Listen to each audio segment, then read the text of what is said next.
मनोबुद्धि अहंकार चित्तानि नाहम् न च श्रोत्रजिह्वे न च घ्राणनेत्रे न च व्योमभूमि न तेजो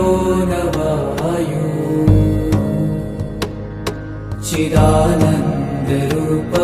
शिवोऽहं शिवोऽहम्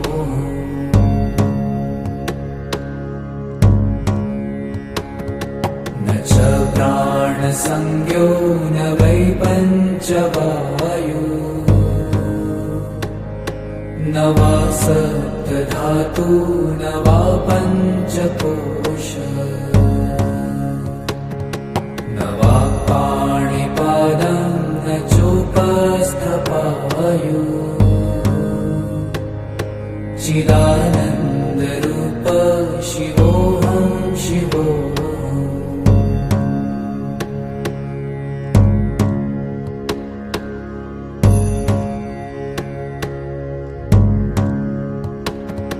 न मे द्वेषरागौ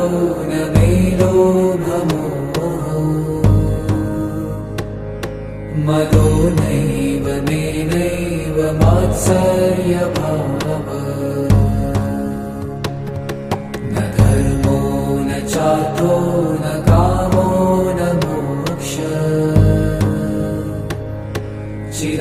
चिदानन्दरूप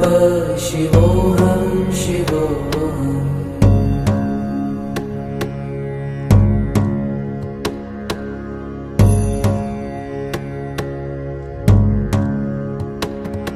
न पुण्यं न पापं न सौख्यं न दुःखम्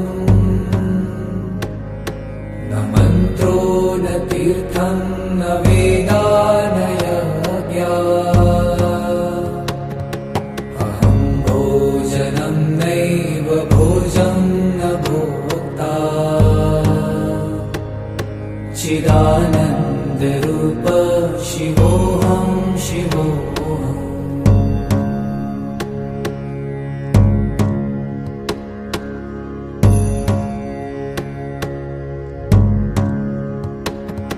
न मृत्युर्न शङ्का न मे जातिभेद पिता नैव मे नैव माता न जन्म न बन्धुर्न मित्रं गुरुर्नैव शिष्यम् चिदानन्दरूप शिवोऽहं शिवोऽहम्